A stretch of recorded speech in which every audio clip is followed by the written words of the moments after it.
Gym ট্রেনারের সাথে পরকীয়ার সম্পর্ক করতে গিয়ে ধরা খাওয়ার পর বেলার বড়লোক স্বামী তাকে বাড়ি থেকেই বের করে দেয়। বিশাল রাজপ্রাসাদ থেকে এক ধাক্কায় যেন সে ফুটপাতে এসে পড়ে। আর তার এই কর্মকাণ্ড দেখে তার মা বাবাও তাকে ঘরে তোলে না। কোটিপতি থেকে রাতারাতি নিঃস্ব হওয়ার পর তার জীবনে কি কি প্রতিবন্ধকতা আসে সেটাই দেখবো আজকের গল্পে। গল্পের নাম কল মি বে। চলুন তাহলে আর দেরি না করে মূল গল্প শুরু করা যাক।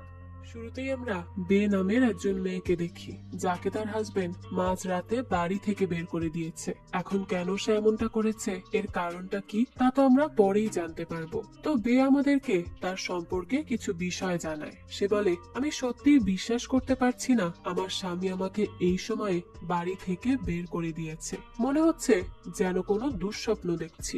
ভাবতেও অবাক লাগছে যে কিছু সময় আগেও আমার কাছে 7টা দামি কার ছিল, একটা চপার ছিল আর একটা প্রাইভেট জেট ছিল, আর এখন সেই আমিই নাকি রাস্তায় এসে পড়েছি। হাজবেন্ড তো ছাড়ো, আমার নিজের ভাই পর্যন্ত আমার কল রিসিভ করছে না। তো এখানে বেশ ঝামেলাই পড়ে যায়। তো এরপর এখান থেকে আমরা বের ছোট থেকে বড় হওয়ার ব্যাক স্টোরিটা জানতে পারি। যেখানে বের জন্ম হয় সেটা ছিল শহরের সবচেয়ে বড় ধনী পরিবার। এই বের পুরো নাম হচ্ছে বেলা। তার পছন্দ তাকে সবাই বে বলেই ডাকবে। তো বে যত বড় হতে থাকে ততই তার মা তাকে পারফেক্ট মেশিন বানানোর কাজে লেগে পড়ে। বের শখ ছিল ঘোড়া রেস করবে, কিন্তু তার মা তাকে বলতো এসব করা তার কাজ নয়, সে সবসময় একটা পুতুলের মতো থাকবে, আর এটাই তাকে মানায়। বের একটা ভাইও আছে যার নাম সামার। তার ভাইয়ের সাথে সে অনেকটা ক্লোজ, তবে তার মা বাবার সাথে নেই বললেই চলে। বে বড় হওয়ার পর তার মা গায়ত্রী তার পরিচয় করিয়ে দেয় আগাস্তা নামের একজনের সাথে। সেও একটা ধনী পরিবারেরই ছেলে ছিল। তো গায়ত্রী বেকে বলে, দেখো বেলা, তোমার বাবার আমাদের পেছনে পড়ে আছে অনেকে। এরকম চলতে থাকলে আগামী বছর কিন্তু আমাদেরকে ফাইল করতে হবে ব্যাংক্রাফটের। এখন একমাত্র তুমিই আছো যে আমাদেরকে বাঁচাতে পারবে। তো এখানে তার মা তাকে খুব ভালোভাবেই বুঝিয়ে দেয় যে বেকে যে করেই হোক আগাস্তাকে বিয়ে করতে হবে। বেও তখন বাধ্য হয়ে তার মায়ের কথায় রাজি হয়। তো এরপর দেখা যায় একটা পার্টিতে সে আগাস্তার সাথে ডান্সও করে। তো তারপর আমাদেরকে দেখানো হয় বের স্কুলের পর বিজনেস স্টাডিজ নিয়ে পড়ার অনেক শখ ছিল, তাই সে আগাস্তাকে ফলো করে নিউ ইয়র্ক চলে আসে, যেখানে সেও বিজনেস নিয়ে পড়াশোনা করছিল। তো সেখানেই বেকে বিয়ের জন্য প্রপোজ করে আগাস্তা। বেও তখন রাজি হয়ে যায় বিয়ে করতে, কারণ সে তো অপেক্ষাই করছিল এটার জন্য। তো এরপর বে আর আগাস্তার রাজকীয় ভাবে বিয়ে সম্পূর্ণ হয়। তার সাথে বের ফ্যামিলি মধ্যবিত্ত হওয়া থেকে বেঁচে যায়, আর সামার এবং আগাস্তাও বিজনেস পার্টনার হয়ে যায়। এভাবেই কেটে যায় অনেকগুলো দিন। বে আর আগাস্তার বিয়ের 3 বছর হয়ে গেছে। বে বলে, বিয়ের শুরুটা খুশির সাথে তো হয় ঠিকই, কিন্তু পরে ধীরে ধীরে তা জঘন্য হতে থাকে। প্রতি সকালেরই শুরু হয় তার একাকিত্বের সাথে। সে বলতে থাকে, এরপর থেকে আমি নিজেকে নিজেই ভালো রাখার চেষ্টা করার সাথে শুরু করতাম আমার সকাল। তো দেখা যায় বে ঘুম থেকে উঠেই তার সব স্টাফদেরকে গুড মর্নিং বলে তারপর খাবার টেবিলে বসে। সেখানে কিছুক্ষণ সে ভিডিও দেখে আর খাবারের ছবি তুলে সোশ্যাল মিডিয়াতে পোস্ট করে আর সকালের কাজ শেষ করে। এরপর বে আগাস্তের সাথে কথা বলতে আসে আর তাকে বলে, আমার বার্থডেতে তুমি থাকবে না? এইভাবে কত চলবে? তুমি আমাকে একটু তো সময় দিবে নাকি? আগাস্তা অর্থাৎ এগি বলে, আমার কাজ আছে, এখন ইলন মাস্ককে আর না করতে পারবো না মিটিং এর জন্য। এটা শুনে বে বলে, ও আর আমাকে করা যায়? এগি বলে, না, আমি শুধু তোমাকে বোঝাতে চাইছি আমার জন্য কাজটা খুব গুরুত্বপূর্ণ। আর শোনো, তুমি এই কার্ডটা নাও, যত খুশি কেনাকাটা আর ঘোরাফেরা করতে পারো, কোনো সমস্যা নেই। বে তখন বলে, এগি, সবকিছু টাকা দিয়ে কেনা যায় না। তুমি আমার কথা কেন বুঝতে চাইছো না? আমি খুব একা ফিল করি সব সময়, তুমি আমাকে একটুও সময় দাও না। কিন্তু দেখা যায় এগি তার এসব কোনো কথারই পাত্তা দেয় না, শুধু তার হাতে কার্ডটা দিয়ে সেখান থেকে চলে যায়। পরের দিন জিমে গিয়ে বের সাথে দেখা হয় তার ট্রেনার প্রিন্সের। বে তখন প্রিন্সকে প্রথম দেখাতেই পছন্দ করে ফেলে। প্রিন্সও বেকে নিয়ে অনেক প্রশংসা করে, যার দরুন বে এতদিন পর কারো কাছে এত ইম্পর্টেন্স পেয়ে নিজেকে কন্ট্রোল করতে পারে না। আর এ কারণেই সে প্রিন্সের সাথে রিলেশনশিপে চলে যায়। আর এভাবেই চলতে চলতে চলে আসে আজকের রাত, যেই রাতে ছিল এগির বিজনেস পার্টি। সেখানে এগি তার কয়েকজন ক্লায়েন্টের সাথে পরিচয় করায় বেকে। এগি তখন নিজের পরিবারকে আদর্শ পরিবার বলে পরিচয় করিয়ে দেয়। তবে কিছুক্ষণ পরই আবার এগি একরকম অপমান করে বেকে, যেন সে তার ক্লায়েন্টদের থেকে দূরে থাকে, কারণ বে যখন তখন যা মনে আসে তাই বলে দেয়। তো বের তো এসব শুনে খুবই মন খারাপ হয়, তাই সে অনেক বেশি ড্রিঙ্ক করতে শুরু করে। ওই সময় সে খেয়াল করে সেখানে তো প্রিন্সও আছে। অন্যদিকে এগি তার ক্লায়েন্টদেরকে প্রতিটা এরিয়া দেখাতে দেখাতে জিম রুমে এসে পড়ে, আর এখানে এসেই তো সে হয়ে যায়, কারণ সেখানে বে আর প্রিন্স ক্লোজ হয়েছিল, যা দেখে এগির ক্লায়েন্টরাও খুবই বিব্রতকর পরিস্থিতিতে পড়ে যায় এবং এই ডিলটা প্রায় ক্যান্সেলের পথে চলে যায়। আর তখন সাথে সাথে মিডিয়াও ছবি তুলে সেগুলো চারিদিকে ছড়িয়ে দেয়। সোশ্যাল মিডিয়াতেও অনেকভাবে ট্রোল হতে থাকে বে আর তার পরিবার। স্বাভাবিকভাবেই এগি তো রাগে একেবারে ফেটে পড়ে, আর তারপরই সে বেকে বাড়ি থেকে বের করে দেয়। এটাই হচ্ছে বেকে বাড়ি থেকে বের করার ব্যাক স্টোরি। তো যাই হোক, রাতে বৃষ্টিতে ভেজার পর বে এখন চলে আসে তার মায়ের বাড়িতে। সেখানে তার মা গায়ত্রীও অনেক কথা শোনায় তাকে, আর বলে চারিদিকে মুখ দেখানোর মতো অবস্থা নেই, তুমি যা করেছো তোমার জন্য আমাদের সব বিজনেস ডিল ক্যান্সেল হয়ে যাচ্ছে, আমরা তো পথে বসে যাব। বে তখন বলে, মা আমাকে প্লিজ সামার ভাইয়ের সাথে কথা বলতে দাও, তাহলে দেখবে সব ঠিক হয়ে যাবে, সে নিশ্চয়ই এগিকে মানিয়ে নিবে। গায়ত্রী তখন বলে, তার সাথে কথা বলে লাভ নেই, তুমি প্লিজ এখান থেকে চলে যাও। কিন্তু বে বলে, তাহলে আমাকে তারার কাছে দিয়ে এসো, সে আমার ভালো বন্ধু, আমাকে কিছু একটা হেল্প করবেই। তবে তারার কাছে আসার পরও দেখা যায় কোনো লাভই হয় না, তাকে এগিয়ে মানা করেছে সে যেন বেকে হেল্প না করে। রাতের বেলায় বে রাস্তায় বসেছিল আর নিজে নিজেই ভাবছিল সে কি করলো যে এত কিছু হয়ে গেল। তখনই প্রিন্স অনেকগুলো কল করে তাকে, কিন্তু বে তার কল রিসিভই করে না। তাই পরে বে তাকে কল করে বলে, আই এম সরি প্রিন্স, যা হলো এই সবের জন্য আমি অনেক বেশি দুঃখিত, আমাকে আমার ফ্যামিলি বের করে দিয়েছে, আমি জানি না আমি এখন কি করব। এসব শুনে প্রিন্স বলে, কি বলছো কি, এখন কোথায় আছো বলো, আমি আসছি। বে বলে, না প্লিজ তুমি এসো না, এখন তুমি আমার পরিবারকে চেনো না, তারা তোমার ক্যারিয়ার শেষ করে ফেলবে, তুমি তোমার কাজ করো আর আমি আমারটা দেখে নিব, আমাকে নিয়ে চিন্তা করতে হবে না। আর সামার ভাই সিওলে আছে, সে ফিরলেই আমি তার সাথে কথা বলবো আর দেখো সব ঠিক করে নিব, তাই তুমি আর আমার সাথে যোগাযোগ করার চেষ্টা করো না, ভালো থাকো। এই বলে সে কল কেটে দেয়। এরপর বে তারাকে কল করে আর অনেক রিকোয়েস্ট করতে থাকে তার জন্য একটা কার পাঠিয়ে দিতে, যাতে করে সে রাতটা অন্তত কারের মধ্যেই ঘুমাতে পারে। তারা তখন কার পাঠায় আর সেটার মধ্যে বসে বসেই বে মদ খাচ্ছিল আর অনেক কান্না করছিল। হুট করে তার জীবনটা একেবারে কেমন যেন হয়ে গেল, সে একদম নিঃস্ব হয়ে বসে আছে। তো ওই সময় দেখা যায় একটা পুলিশ অফিসার এসে ড্রিঙ্ক করার অপরাধে এবং গাড়ি চুরির অপরাধে তাকে থানায় নিয়ে যায়। তারা তাকে চোর ভেবেছে কারণ গাড়ির কাগজপত্র তার কাছে ছিল না।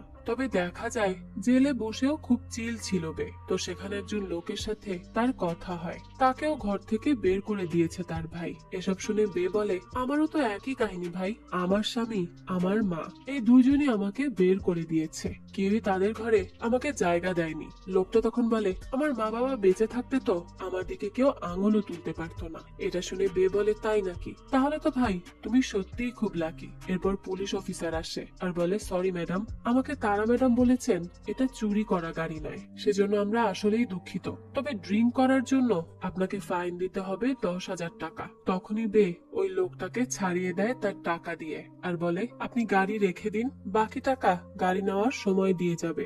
লোকটা তো তখন খুব খুশি হয় আর বাইরে এসে বেকে ট্যাক্সি পেতে হেল্প করে, কারণ বেকে কল করে প্রিন্স জানিয়েছে সামার তো মুম্বাইয়ে আছে, তার লোকেশন ট্রেস করে জানা গেছে। তাই প্রিন্স তাকে সেখানকার টিকিট দিয়ে দেয় দেখা করার জন্য। বে তখন সেই ট্যাক্সিতে করে খুব খুশি মনে চলে যায় তার ভাইয়ের সাথে দেখা করতে। তো এরপরই বে চলে আসে মুম্বাই তাদের একটা হোটেলে। সেখানে যখন বে বলে যে সামার ভাইয়ের পাশের রুম আমাকে দিও, তখন তাকে ম্যানেজার জানায় সামার নাকি এখানে আসেইনি। তাই এটা শুনে বে একটা রুমে গিয়ে আগে ফ্রেশ হয় আর পরে তাকে আর একটা সায়রা নামের মেয়ে স্টাফ এসে জানায়, ম্যাম আপনার কার্ড বন্ধ করে দেওয়া হয়েছে, সেখান থেকে তো টাকা আসছে না, তাই আপনাকে যেতে হবে, এখানে থাকতে পারবেন না। বে তখন বলে, কিন্তু আমার কাছে তো ক্যাশ নেই, এই কিছু টাকা আছে, এখন আমি কি করব? তখন সায়রা দেখে বের কাছে খুব দামি একটা ব্যাগ আছে। সায়রা তখন বলে, ওয়াও ম্যাম, আমি এরকম একটা ব্যাগের জন্য অনেকদিন ধরে টাকা জমাচ্ছি। বের মন তো ছিল খুবই দয়ালু, তাই সাথে সাথে সেই ব্যাগটা তাকে দিয়েই দেয়। আর তাই সায়রা তাকে তার ভাই আর হাজবেন্ডের রুমের কি দিয়ে দেয়। যদিও বে জানতো না তারা এখানে আছে। তো উপরে এসে দেখে সেখানে সামার এগিকে সামলানোর চেষ্টা করছে। এগি তো রেগে ফায়ার হয়ে আছে। সে তো সব ছবি ডিলিট করতেই ব্যস্ত। বের কোনো অস্তিত্বই সে রাখবে না। তখনই সেখানে বে আসে আর বলতে থাকে, এসব কি হচ্ছে? এইভাবে কি কোনো সম্পর্ককে শেষ করা যায়? এগি তখন বলে, হ্যাঁ যায়, এটা তো অলরেডি নষ্ট হয়ে গিয়েছে। আর কি নষ্ট করব, আর কি বা শেষ করব? বে বলে, প্লিজ আম সরি সামার, আমি জানি আমি ভুল করেছি, কিন্তু দেখো আমি ইচ্ছে করে এসব করিনি, জাস্ট হয়ে গেছে। এগি তখন বলে, বে চিটিং কোনো ভুল না, এটা হচ্ছে চয়েস, আর তুমি ভেবে চিন্তেই আমাকে চিট করেছো। এখন তো এসব বলে কোনো লাভই নেই। আর তুমি জানো, আমার মাকে যখন আমি প্রথম বলেছিলাম যে আমি তোমাকে ভালোবাসি, তোমাকে বিয়ে করব, তখন সে আমাকে বলেছিল যে তুমি এর থেকে অনেক ভালো, ধনী এবং শিক্ষিত মেয়ে পাবে। কিন্তু আমি বলেছিলাম, না মা, সে অন্যদের থেকে কম হলেও সে আমার প্রতি লয়াল, ও আমাকে কখনো চিট করবে না, আর আমি তাকে ভালোবাসি, তাই আমি তাকেই বিয়ে করব।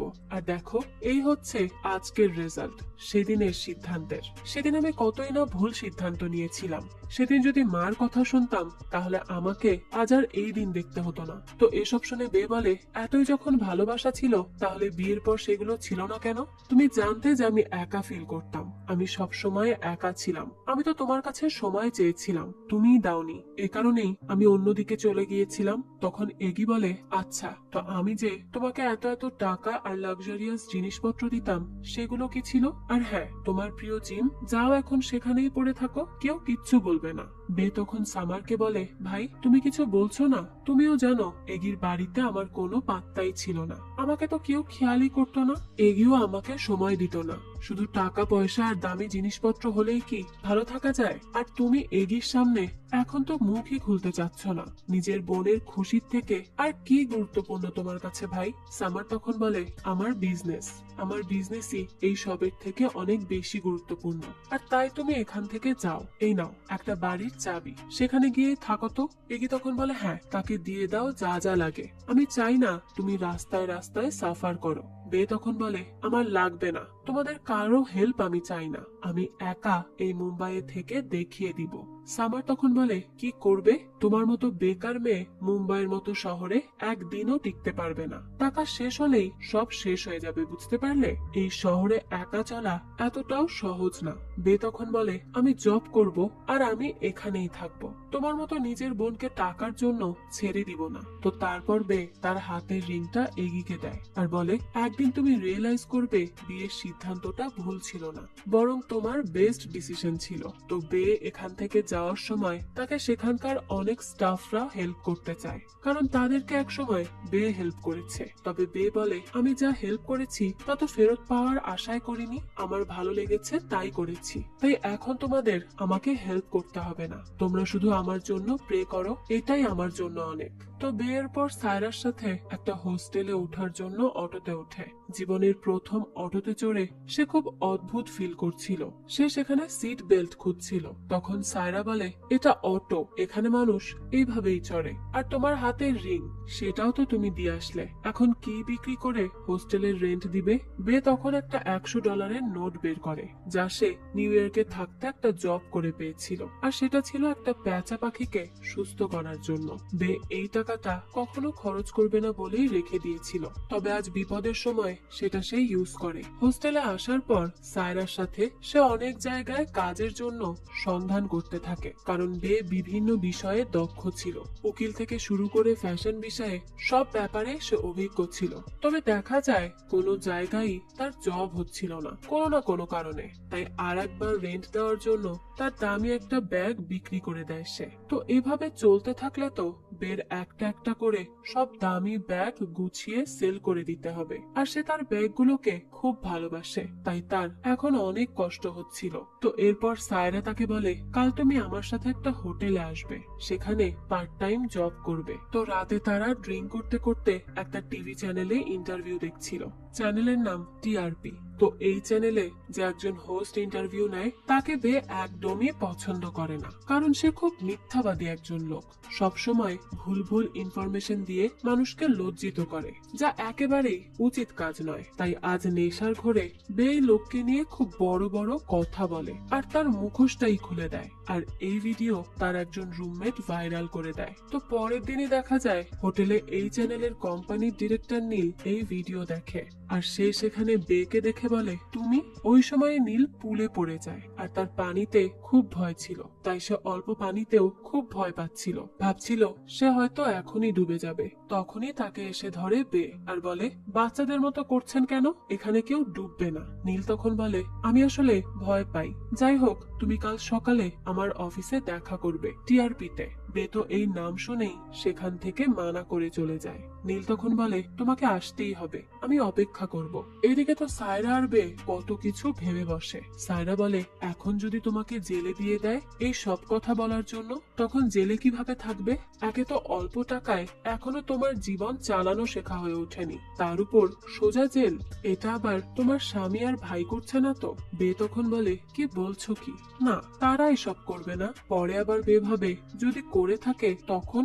যাই হোক দৃশ্য পরিবর্তন হয়, আর দেখা যায় বে যে কথাগুলো বলেছিল ভিডিওতে সেটা চালু হয়ে যায় ওই হোস্ট সত্যজিতের সামনে।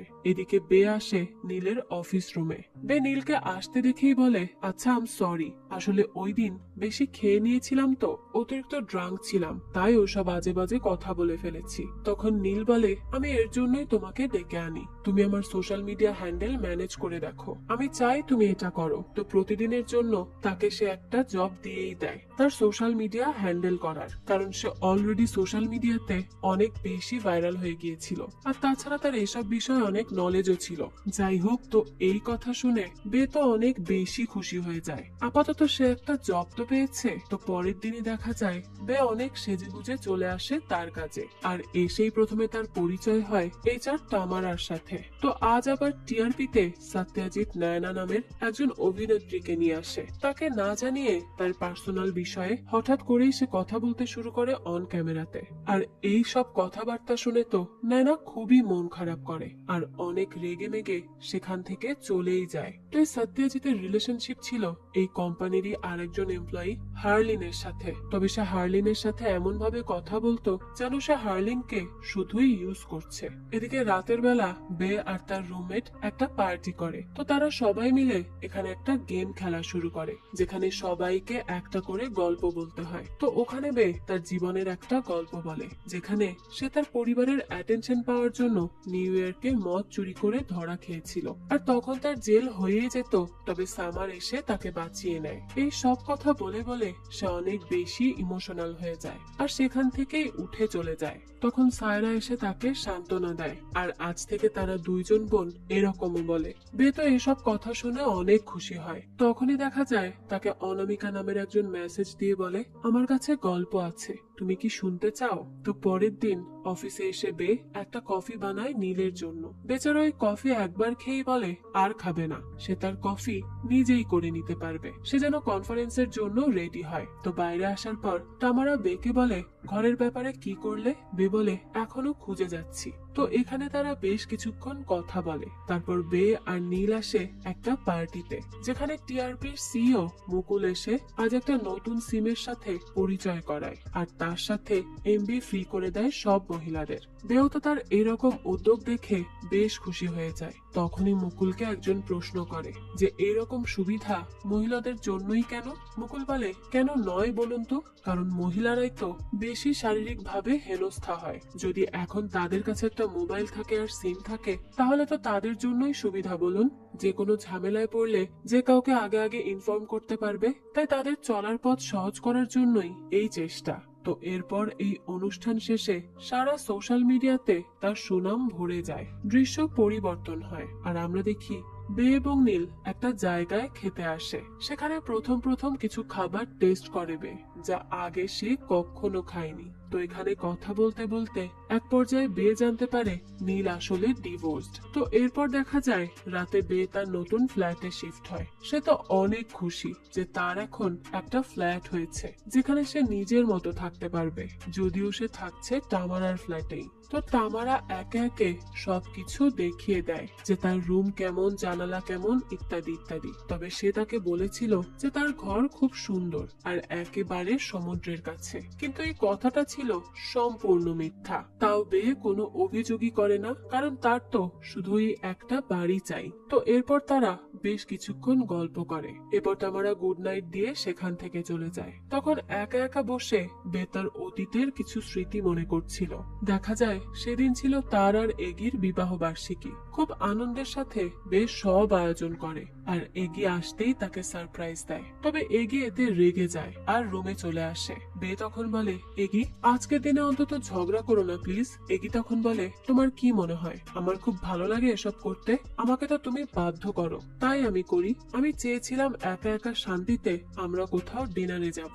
আমি চপারও এনেছিলাম, কিন্তু তুমি এইসব কাহিনী শুরু করে দিলে। বে বলে, সব সময় তো একই কাজ করছি, তুমি তোমার মতো খাও আর আমি আমার মতো। একটু তো জীবনে মজার দরকার আছে, তাই না? এগি তারপরও বেকে অনেক উল্টোপাল্টা কথা শুনিয়ে সেখান থেকে চলে যায়। তো এইসব কথা ভাবতে ভাবতেই আবারও তার ছাদ থেকে পানি পড়া শুরু করে, কিন্তু এটাও সে কোনোভাবে ম্যানেজ করে নেয়। এখন যেভাবেই হোক জীবনে বেঁচে থাকাটাই তার জন্য গুরুত্বপূর্ণ। তো পরদিন সকালে সে অফিসে চলে আসে।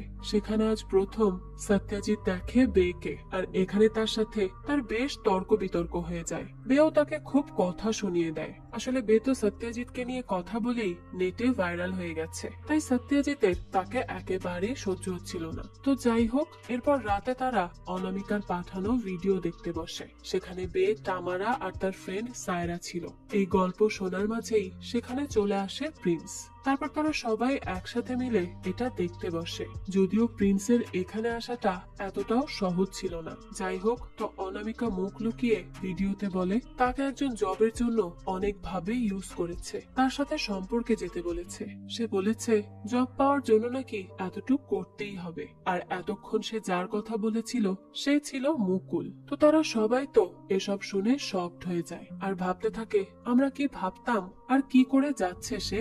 এখন তারা ভাবে যদি অনামিকা তাকে এই গল্পটা পাবলিক করার অনুমতি দেয় তাহলে সে কিছু একটা করবে। তো তারা তিনজন বসে পড়ে এটা রিসার্চ করতে যে তার কথার সাথে কতটা কি মিল আছে, মেয়েটি কি সত্যি কথা বলছে নাকি সবই মিথ্যা। তো পরদিন সকালে উঠে প্রিন্স কিছু রান্না করে আর বেও ঘুম থেকে উঠে দ্রুত রেডি হয়ে অফিসের জন্য বের হয়। তো সে যখন অটোতে করে অফিসে যাচ্ছিল তখন এগি তাকে কল করে। বে তো এটা দেখে খুব খুশি হয়ে যায় আর তার কল রিসিভও করে, কিন্তু এগি জানায় তাদের কাগজপত্র রেডি করছে লয়ার ডিভোর্সের জন্য। এটা শুনে বে বলে, কিন্তু এত তাড়াহুড়ো কেন করছো? তখন এগি বলে, কারণ তুমি তো কাউকে পেয়ে গিয়েছো। এই সময় সে আর কিছুই বলতে পারে না। অফিসে এসে বে যখন এই অনামিকার ভিডিও দেখায় নীলকে, তখন নীল তাকে মানা করে যে এসব পোস্ট করা যাবে না। নীল বলে, আমরা এইভাবে সত্যজিতের মতো কাজ করতে পারবো না। সে যেভাবে সত্য মিথ্যা না দেখে স্টোরি বানিয়ে দেয়, আমি সেভাবে কোনো কিছুই করতে পারবো না। একটা মানুষকে না জেনে শুনে ব্লেম দেওয়া অনেক বড় অপরাধ। আমাকে আগে জানতে হবে এই অনামিকার আসল পরিচয়টা কি, সত্যটা কি, তারপরই তার স্টোরি নিয়ে কাজ করা যেতে পারে। এদিকে এভাবে দিন যেতে থাকে আর বেও অনামিকাকে খুঁজতে থাকে বিভিন্ন ভাবে। অফিসের মধ্যে বেকে অনেকভাবে চেপে ধরার চেষ্টা করে সত্যজিৎ, মানে বিভিন্ন রকমের কাজের প্রেসার তার উপর দিয়ে নিজে চলে যেত সে। তো একদিন প্রিন্সের সাথে বসে পাও ভাজি নিয়ে কথা বলতে শুরু করে বে। প্রিন্স বলে, আরে তুমি এইসব খাও, কিভাবে শুরু করলে? বে বলে, হ্যাঁ আমি এখন সবই খেতে পারি, কোনো সমস্যা হয় না। নীলের সাথে বসে একদিন খেয়েছি, তখন থেকেই এটা আমার প্রিয় খাবার হয়ে গেছে। এসব শুনে প্রিন্স বলে, ও তাহলে তো সে তোমাকে বেশি জানে, আমার থেকেও বেশি। বে তখন বলে, আসলে আমাকে সবচেয়ে বেশি জানে আমার শয়তান বস। আমি কখন কি করি, কোথায় যাই, সব তার জানা। এদিকে সত্যজিৎ মুকুলের ইন্টারভিউ নেয়। সেখানে মুকুল বলে, আসলে আমি আমাদের মা বোনকে সুযোগ দিতে চাই, তাদের জন্য কিছু করতে চাই। যেই কাজ আমি সিইও হয়ে করতে পারিনি সেই কাজ আমি রাজনীতিতে এসে তাদের ভাই হয়ে করতে পারছি। তো এইসব ইন্টারভিউ দেখার পর বে কিছুক্ষণ নীলের সাথে কথা বলে যে সামনে কি করা যায়। এরপর নীলকে নিয়ে সে শপিং করতে যায়, কারণ তার এই একরকম বোরিং কালারের কাপড় দেখতে আর ভালো লাগছিল না। তো সারা মার্কেট খুঁজে খুঁজে বে তাকে কাপড় কিনে দেয়। একসাথে তারা অনেক মজা করে। এরপর বে আর নীল একটা মিটিং করে। মিটিং শেষে ফেরার সময় নীল অনেক প্রশংসা করে বেকে নিয়ে। এদিকে তামারা প্রিন্সকে পছন্দ করে ফেলে, যদিও সে তাকে বলতে পারছিল না, তবে মনে মনে সে তাকে বেশ পছন্দ করে ফেলেছে। তো নিজে যখন নীল বেকে দিতে আসে তখন তারা হুট করেই একে অপরের কাছাকাছি এসে যায়। আর এসব আবার উপর থেকে দেখে নেয় প্রিন্স। বেচারার মনটাই ভেঙে যায়। সে কি ভেবেছিল আর কি হলো। বের কারণে তিনজন এখন একই টাইম মেশিনে চলছে। একদিকে প্রিন্স মন খারাপ করে আছে, অন্যদিকে এগি তার ছবি দেখে ড্রিঙ্ক করছে, আর এদিকে নতুন বয়ফ্রেন্ড নীল বেশ খুশিতে আছে। তো পরের দিন প্রিন্সকে এসে তামাইরা বলে, কি হয়েছে, তুমি কাল রাতে বাড়ি আসলে না যে, সব ঠিক আছে তো? প্রিন্স বলে, হ্যাঁ সব ঠিক আছে, সমস্যা নেই। এদিকে সায়রা বেকে বলে, তো কাকে আমরা ফলো করব, ন্যানাকে? বে বলে, হ্যাঁ অবশ্যই তাকেই করব, কারণ সব ক্লু দেখে তো এটাই মনে হচ্ছে যে সেই অনামিকা। তো এরপর বে আবারও সেই ভিডিওটা দেখে। তখন সেখানে সে মানিশের তৈরি করা শার্ট দেখে, যা দেখার পর বে বলে, এরকম ডিজাইনের মাত্র 7টা শার্ট মানিশ করেছে, তাই আমি যদি এই 7 জনের লিস্ট পাই তাহলে আমরা বের করতে পারবো অনামিকাকে। আর মানিশের সাথে আমার মায়ের খুব ভালো সম্পর্ক। তামাইরা তখন বলে, কিন্তু তোমার মা তো কলই ধরেন না। তো তারপর বে অনেক ভাবার পর একটা আইডিয়া পায় যে তার মা একটা ইভেন্টে আসবে, সেখানে গিয়েই সে তার সাথে দেখা করে কথা বলে নিবে। সেই মতোই তারা চলে আসে সেখানে। অনেক খোঁজাখুঁজি করার পর বে তার মাকে পেয়েও যায়, কিন্তু গায়ত্রী তো তাকে ইগনোর করে চলেই যাচ্ছিল। অনেক রিকোয়েস্ট করার পর সে তাকে সি বিচে আনে আর তার সাথে বসে কিছু কথা বলতে রাজি করায়। গায়ত্রী তখন বলে, কি চাও তাড়াতাড়ি বলো, এখানে আমি বেশিক্ষণ বসে থাকতে পারবো না। বে তখন বলে, মা আমি মানিশের সাথে কথা বলতে চাই। এটা শুনে গায়ত্রী বলে, বুঝতে পেরেছি, তোমার কাপড় চাই, ঠিক আছে, আর কি চাই? বে বলে, না আমার এসব চাই না, আমার শুধু তার থেকে 7 জন ক্রেতার নাম চাই। গায়ত্রী বলে, তোমার কি মাথা খারাপ, আমি এসব করব কেন? বে তখন বলে, মা আমি একটা কেস নিয়ে কাজ করছি, সেখানে আমার এই জিনিসটা খুব দরকার। কিন্তু তার মা তাকে মানা করে দেয়। বে তখন বলে, যদি ইচ্ছা করে আর ভেবে থাকো মেয়ের জন্য কিছু করবে তাহলে হেল্প করতে পারো, আমি এখন আসছি। তো অফিসে আসার পরই তার মা একটা বক্স পাঠায় তাকে। তো সেখানে ছিল একটা ড্রেস, সেই সাথে সেই লিস্টে ন্যানার নাম ছিল। তো তামাইরাকে এই বিষয়ে সে জানায় বে, তবে তাদেরকে এবার আরো কনফার্ম হতে হবে, সেই জন্য তারা লোনাভলা যাবে। এদিকে বাড়ি ফেরার পর প্রিন্সকে বে বলে, কি ব্যাপার, তোমার কি হয়েছে, আমাকে ইগনোর করছো কেন? প্রিন্স বলে, আমি ওই রাতে তোমাকে আর নীলকে দেখেছি একসাথে। বে তখন বলে, আই এম সরি প্রিন্স, আমি তোমাকে বলতে চাইছিলাম যে আমাদের মধ্যে কোনো ভালোবাসার কিছু ছিলই না। এটা শুনে প্রিন্স বলে, হ্যাঁ আমিও পরে বুঝতে পেরেছি, হয়তো আমি অন্য কাউকে ভালোবাসি, আর আমার জন্যই তোমার জীবন এইরকম হলো, না হলে তুমি এখনো চৌধুরী বাড়িতেই থাকতে। আমি যদি পারতাম তাহলে অতীতের সব বদলে দিতাম। বে তখন বলে, আমি তো চাই না বদলাতে, আমার আগের জীবনে শুধু ছিল একাকিত্ব আর কষ্ট, বাইরে থেকে শুধু ফেক হাসি থাকতো আমার মুখে, তবে এখন আমি যেই জীবন পেয়েছি এটাই আমার কাছে আসল জীবন, আমি নিজের মতো করে বাঁচতে পারছি, আমি এখন আর একাকিত্বে ভুগি না। তাই তুমি নিজেকে এভাবে দোষারোপ করা বন্ধ করো, আর তুমি ছিলে বলেই আমি ওই বিয়ে থেকে বেরিয়ে আসতে পেরেছি, তাই তোমাকে আমার ধন্যবাদ দেওয়া উচিত। তবে কে সে যাকে তুমি পছন্দ করো? প্রিন্সের পর দেখায় তামায়রার মেসেজ। বে তো এটা দেখে অনেক সারপ্রাইজ হয়, তবে খুশিও হয় অনেকটা। এদিকে তামায়রা আর সায়রা অনেক কষ্ট করে পৌঁছে যায় ন্যানা পর্যন্ত। তারা ন্যানাকে জিজ্ঞেস করে, সেই ওই অনামিকা তাই না? ন্যানা বলে, পাগল নাকি, আমি অনামিকা মানে? সায়রা বলে, তার বাচ্চার বাবাকে সেটা আমরা জানি। ওই সময় সেখানে বিক্রম আসে, যে আসলে ন্যানার বয়ফ্রেন্ড এবং বাচ্চার বাবা। আর বিক্রম তার সব ভুল স্বীকার করে ন্যানার কাছে মাফ চেয়ে তাকে বিয়ের জন্য প্রপোজ করে। সায়রা আর তামায়রা তখন বুঝতে পারে তাদের ন্যানাকে সন্দেহ করাটা ভুল প্রমাণিত হয়েছে। এদিকে একটা অনুষ্ঠানে সব সাংবাদিকরা ছিল, সেখানে বেও আসে। বে ফেও নামের একজন সাংবাদিককে বলে, আমি সত্যিই খুব খুশি হয়েছি আপনার সাথে দেখা করে। তো কিছুক্ষণ বে তার সাথে কথা বলার পর সেখানে তার ভাই সামার আসে। সামার বলে সে কাজ করতে যাচ্ছে মুকুলের সাথে। বে তখন তাকে বলে, ভাই তার সাথে কাজ করতে যেও না, কারণ তার নামে বড় একটা স্টোরি আসবে। সামার তখন এটা শুনে বলে, যদি এরকম হয়ে থাকে তাহলে তুমি এটা করবে না, তুমি এসবের মধ্যে থাকবেই না। যদি আবারও আমাদের পরিবারের একজন হতে চাও তাহলে। তো এই পার্টিতে আনিশা নামের একজনকে নিয়ে আসে এগি। সে মুভ অন করেছে তার সাথে। হঠাৎ করে এইসব দেখে বে তো মানতেই পারছিল না। তার উপর একটু আগে নীলও তাকে ভুল বুঝে রেগে চলে গিয়েছে। তাই বেচারি বে অনেক ড্রিঙ্ক করতে থাকে, আর এভাবে সে রাস্তা দিয়ে হাঁটতে থাকে। তো তখন হাঁটতে হাঁটতেই সে একটা শুয়ের স্টোরে চলে আসে। সেখান থেকে বে একজোড়া জুতা চুরি করে নিয়ে যাচ্ছিল, ঠিক সেইভাবে যেভাবে বে মদের বোতল চুরি করার চেষ্টা করেছিল। তবে এবার কেউ আসে না তাকে বাঁচাতে, তার আপন কেউই যে ছিল না। তো যখন বেকে পুলিশের কাছে দেওয়ার কথা বলা হয় তখনই সেখানে হার্লিন আসে। কোন এক কারণে হার্লিন সবসময় তার উপর নজর রাখছিল। হার্লিন তখন বেকে ছাড়িয়ে তাকে তার বাসা পর্যন্ত পৌঁছে দিয়ে চলে যায়। এদিকে পরদিন বেকে সায়রা আর তামায়রা জানায়, আমরা অনামিকাকে পেয়েছি।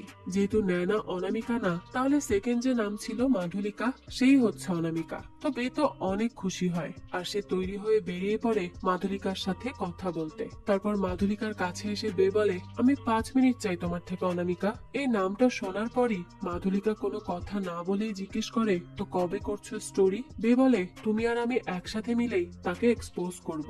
মাধুলিকা তখন বলে, আমি যদি পারতাম তাহলে কি এত কিছু করতাম, তোমার সাহায্য নিতাম। তো এখানে বোঝাই যাচ্ছে মাধুলিকাই আসল অনামিকা।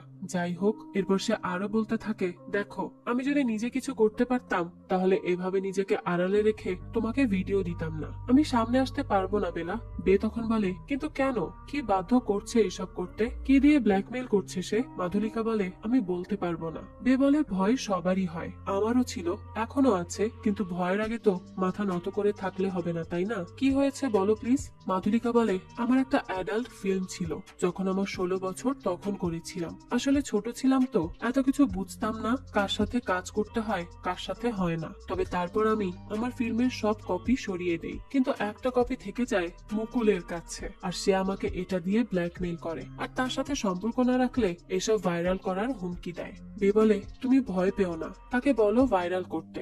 মাধুলিকা বলে, না এত সহজ না, আমি সমাজের থেকে আমার ফ্যান্সদের থেকে ঘৃণা নিতে পারবো না, সম্ভব না আমার পক্ষে। বে বলে, দেখো আমি বলছি না এমন কিছু করতে, কিন্তু এভাবেও তো কিছুই হবে না, তাই তোমাকে সিদ্ধান্ত নিতে হবে। মাধুলিকা বলে, আচ্ছা আমি করব, তবে তার আগে তুমি কম্পিউটার থেকে সেই ফিল্মটা ডিলিট করবে, ঠিক আছে?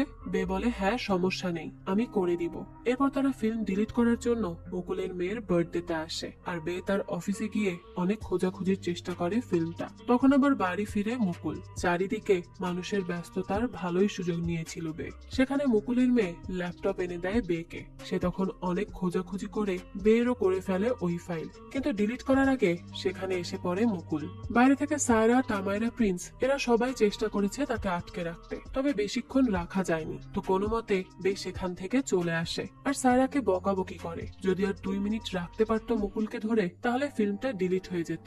এত কাছে এসেও কিছুই করতে পারলো না, এটা ভেবে সবার খারাপ লাগে। তবে বে এখানে কিছু ছবি তুলে আনে, আর তাদেরকে বলে এখানে ফুল মুভি নেই, কয়েক সেকেন্ডের ক্লিপ দিয়ে সে ভয় দেখিয়ে এসেছে তাকে। আমাদেরকে মাধুলিকাকে কনভিন্স করতে হবে লাইভে সব বলতে। তো এরপর বে অনেক বোঝায় মাধুলিকাকে, আর মাধুলিকার বয়ফ্রেন্ডও তাকে বলে সে যেন ভয় না পায়। এরপর মাধুলিকা ফাইনালি লাইভে এসে মুকুলের সম্পর্কে সব সত্যি সত্যি বলে, যে সে কিভাবে মেয়েদেরকে ইউজ করে। মুকুলের স্ত্রী এইসব দেখে বলে, এই মেয়ে তো আমাদের বাসায় এসেছিল পার্টিতে, আর এইসব করতেই তাহলে এসেছিল। মুকুল বলে, তুমি বিশ্বাস করো এইসব পলিটিক্স এর খেলা, আমার রেপুটেশন খারাপ করার জন্য করছে এরা। অন্যদিকে এই ভিডিও দেখার পর এগি সামারকে অনেক কথা শোনায়, আর বলে, তোমাকে যখন বে বলেছে, সাবধান করেছে এই নিয়ে, তাহলে সেটা শুনলে না কেন? কেন ওই লোকের সাথে ডিল করতে গিয়েছিলে? আমরা তো এখন ইডিয়েট হয়ে গেলাম, বেকে আর ইডিয়েট বলতে আসবে না। তো তারপর সত্যজিৎকে কল করে ডাকে মুকুল, আর বলতে থাকে, এইসব কি হচ্ছে? তোমাদের অফিসের ওই মেয়েটাই তো এইসব ভাইরাল করছে, তুমি কি কিছুই করবে না? সত্যজিৎ বলে, আচ্ছা আমি দেখছি কি করা যায়। তো মুকুল বলে, এমন না তো যে তুমি ওই বে মেয়েটাকে ভয় পাও? সত্যজিৎ তখন কিছু না বলে সেখান থেকে চলে যায়। দৃশ্য পরিবর্তন হয়, আর দেখা যায় প্রেস মিডিয়া একদম ঘেরাও করে ধরেছে মুকুলকে, আর যা ইচ্ছা তাই প্রশ্ন করে যাচ্ছে। মুকুলের কাছে তো এসবের কোনো উত্তর নেই। তো তখনই এই সবকিছু টিভিতে বসে দেখছিল বে আর তার টিম। তো কিছুক্ষণ পরই দেখা যায় সেখানে বিয়ার নিয়ে নীল চলে আসে। নীল তখন বেকে সরি বলে, সে তার সাথে লাস্ট কয়েকদিন এতদিন যা ব্যবহার করেছে সেই জন্য। তখন বেকে ইনস্টাগ্রামে ফলো দেয় এগি, তাই তখন বেও তাকে ফলো করে। একটু পর এগি তাকে মেসেজ করে বলে, তুমি সত্যি খুব ভালো কাজ করেছো, খুব গর্ব হচ্ছে আমার তোমার জন্য, আমি তোমার সাথে একটু কথা বলতে চাই প্লিজ। কিন্তু বে তো তার মেসেজের কোনো রেসপন্সই করে না। তখন বে তার মোবাইলে শ্রুতি নামের একটা মেয়ের মেসেজ পায়, তার সাথেও কিছু সমস্যা ছিল মুকুলের। এদিকে মুকুলের স্ত্রী মিডিয়াকে বলে, আমি আমার মুকুলকে জানি, সে নির্দোষ, আর দেরি করে হলেও সে যে নির্দোষ তা প্রমাণ অবশ্যই করবে। পরের দিন অফিসে এসে বে হার্লিনকে বলে, এরকম কেন করছো হার্লিন, তুমি মুকুল আর সত্যজিতের পক্ষে কেন আছো? হার্লিন বলে, আমি একমাত্র টিআরপি কোম্পানির পক্ষে আছি। তো এইসব কথা বলতে বলতে বে হার্লিনকে বিজি রাখে, আর এই সুযোগে প্রিন্স সব ডাটা কালেক্ট করে নেয় সত্যজিতের কম্পিউটার থেকে, কারণ সেখানেও কিছু ডাটা ছিল। তো তারপর দেখা যায় এই কম্পিউটারে বিভিন্ন জায়গায় অনেক মেয়েদের প্রাইভেট ছবি, ভিডিও আর ইনফরমেশন আছে, এখানে বের ছবিও আছে। তো এইসব তাকে আবার সেন্টার্স নামের কেউ দিত।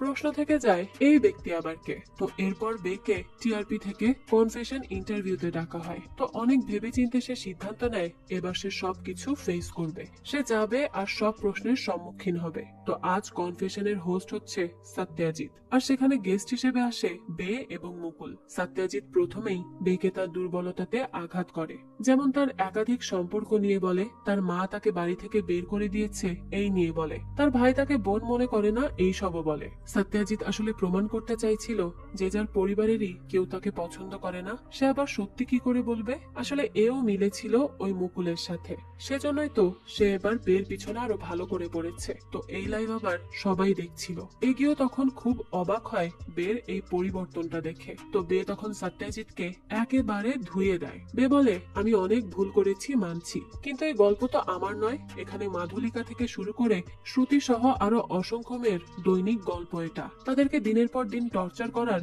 সত্যি কাহিনী এটা, আর এই সবই করেছে এই মুকুল, আর আপনিও এটাতে প্রশ্রয় দিচ্ছেন। মুকুল বলে, মিথ্যা কথা, এসবের কোনো প্রমাণ নেই। তো যদিও বা অনেকভাবে সে বাঁচতে চাইছিল, কিন্তু বের কথার সামনে বেশিক্ষণ টিকে থাকতে পারে না। বে বলে, আমার কাছে সেই সবকিছুর প্রমাণও আছে, আর এখানে কিন্তু একা মুকুল নয়, বরং সত্যজিৎ মহাশয়ও আছেন। তিনি তার হোস্টের সুযোগ কাজে লাগিয়ে সেই সমস্ত মেয়েদেরকে ডাকতো ইন্টারভিউতে, আর ডেকে তাদেরকে ব্ল্যাকমেইল করে সম্মানহানি করতো পাবলিকের সামনে, যেমনটা আমরা তার অনেক ইন্টারভিউতেই দেখেছি। সত্যজিৎ তখন বলে, এসব ফালতু কথা, সব মিথ্যা। এবার বে বলে, আচ্ছা মিথ্যা, তাহলে তুমি কিভাবে জানলে ন্যানা প্রেগনেন্ট? ইউগিন্দার মাদক নিত কিভাবে জানলে? তার কারণ তুমি তাদেরকে ট্র্যাক করতে।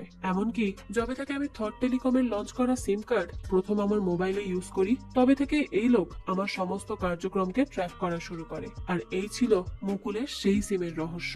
এই সিম সে কোনো ভালো উদ্দেশ্যে তো লঞ্চ করেনি, বরং অসৎ উদ্দেশ্য নিয়েই সে এটা করেছিল। এদিকে হার্লিনকে কাট করতে বলে সত্যজিৎ, কিন্তু সে বলে, আমি প্রডিউসার এই শো এর, তাই কাট হবে না। এরপর বে স্ক্রিনে সেই সমস্ত প্রমাণ দেখায় যেখানে সত্যজিৎ সব গেস্টের পার্সোনাল ডাটা কালেক্ট করে রাখতো। এবার সত্যজিতের মুখ দিয়ে আর কোনো বড় বড় কথা বের হতে পারছিল না। বেচারা তো ভেবাচাকা খেয়ে যায়, কি করবে না করবে কিছুই বুঝতে পারে না। এই দেশ ভর্তি মানুষের সামনে তার মান সম্মানের 12টা বেজে যায়। তারপরে এখান থেকে উঠে চলে যায় সত্যজিৎ। বে তখন মুকুলকে বলে, এতই নির্লজ্জ যে এখনো চেয়ার থেকে উঠতে ইচ্ছা করছে না আপনার? তারপর মুকুলও এখান থেকে উঠে চলে যায়, আর এইখানে চারিদিক থেকে বাবা ভেসে আসে বের জন্য। তারা ফাইনালি এই লড়াইয়ে জিতে যায়। এরপর তারা সবাই মিলে এই জয় সেলিব্রেট করে। সেখানে বের মাও ছিল, আর সেও সব দেখেছে। বে তখন গায়ত্রীকে গিয়ে জড়িয়ে ধরে আর বলে, মা তুমি দেখেছো সব? গায়ত্রী বলে, হ্যাঁ আমি দেখেছি, আর আমি সত্যি আজ তোমাকে নিয়ে গর্বিত,